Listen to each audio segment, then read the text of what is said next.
एखाद्या कृती आणि उक्तीचं मूल्यमापन करत असताना त्यांना त्या कृती आणि उक्तींना दोष देत असताना ती कृती आणि उक्ती कोणत्या परिस्थितीत घडली हे समजून घेतलं नाही तर मित्रहो, तर त्या गोष्टीचा आपण जो अन्वयार्थ लावणार आहोत तो नीट लागणार नाही. तर आज मी एका महत्त्वाच्या विषयावर आपल्याला सांगणार आहे. मला एक जण म्हणाला की सर, मनोज जरांगे पाटलांनी शिव्या घातल्या, तुमचं काय मत आहे? मित्र, एखादा व्यक्ती शिव्या घातले हे तुम्हाला दिसते, पण शिव्या देण्यासारखी परिस्थिती कुणी आणली त्यांच्यावर हे देखील समजून तुम्ही घेणार नाही आहात, म्हणून तसं बोलता तुम्ही. आता शिव्याचं समर्थन करता येणार नाही, परंतु त्यांना शिव्या देणारी परिस्थिती ती जी निर्माण केल्या त्याचं तुम्ही समर्थन करणार आहात का, याचा आपण विचार करा. मनोज जरांगे पाटलांनी किती वर्षापासून आंदोलन केले हे लक्षात घ्या. आरक्षणासाठी तुम्ही किती वेळेस त्यांना वेळ मागून घेतला याचा विचार करा. किती वेळेस खोटे आश्वासनं दिले, ते पाळत नाहीत, त्याचा विचार करा. त्यांना वारंवार उपोषणाला का बसावं लागतं याचा विचार करा. इतकी वर्ष कुणबीचे दाखले असताना का लपून ठेवले होते याचा संताप नाही का? बरं, दाखले सापडल्यानंतरही प्रमाणपत्र देण्यासाठी तुम्ही ज्या गतीनं काम करायला ते करत नाही. ही परिस्थिती लक्षात घेतली पाहिजे. आणि पुन्हा सगळ्या सोयऱ्याचा जो विषय आहे तो काही जे कुणबी आहेत ते कुणबीचे सोयरे कोण राहणार आहेत? कुणबीच राहणार आहेत ना. मग ते सोयरे कुणबीच्या सोयऱ्यांना कुणबीचे दाखले द्या एवढी मागणी आहे. त्यालाही विरोध व्हायला लागलेला आहे. त्याच्या विरोधामध्ये प्रचंड प्रमाणात आक्रोश होत आहे. ते आक्रोश केला जात आहे आणि राजकीय फायद्यासाठी काही लोकांना सपोर्ट करण्याचा प्रयत्न शासन करते आहे असं त्यांच्या लक्षात येते आहे. त्यामुळं त्यांचा जो सात्विक संताप व्यक्त होत आहे, तो सात्विक संतापासाठी त्यांनी सात्विक संताप व्यक्त केला म्हणजे त्यांचा काही शिव्या देण्यासाठी उपोषणाला ते बसले नाहीत. पोटात पाणी नाही, अन्न नाही.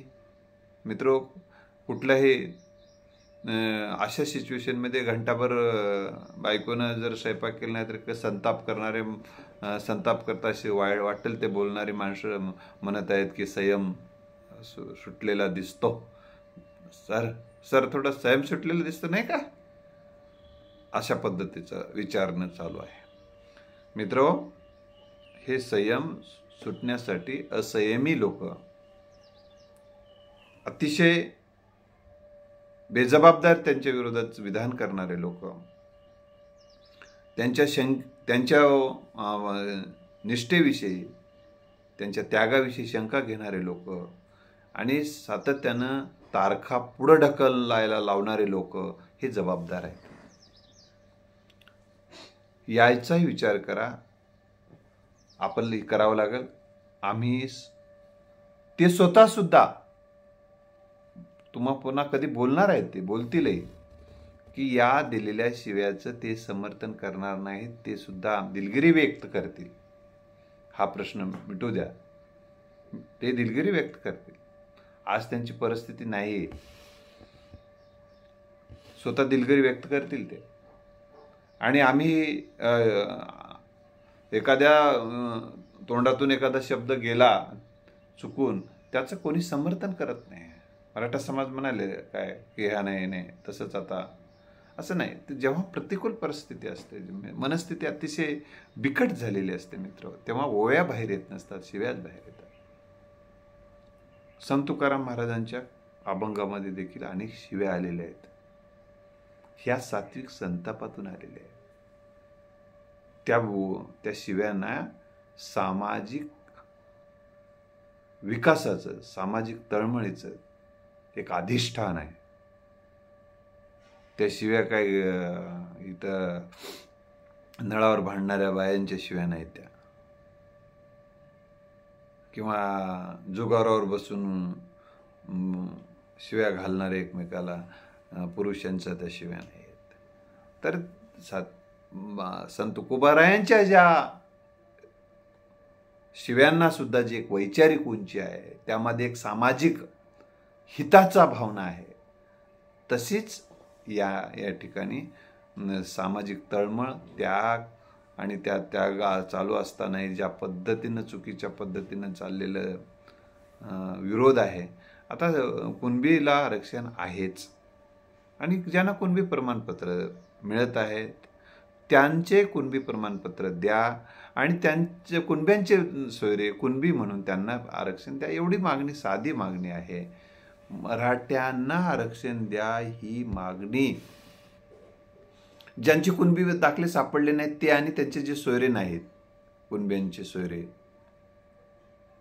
नाहीत, समजा ज्या मराठ्यांना, ज्यांचं आता मराठा नाव आहे, ज्याच्या मराठा दाखला आहे, त्याच्या कोणत्याच सोयऱ्याला नाही समजा, तर त्याला मिळणार नाही. मग मराठ्याला आरक्षणाची कुठं मागणी आहे?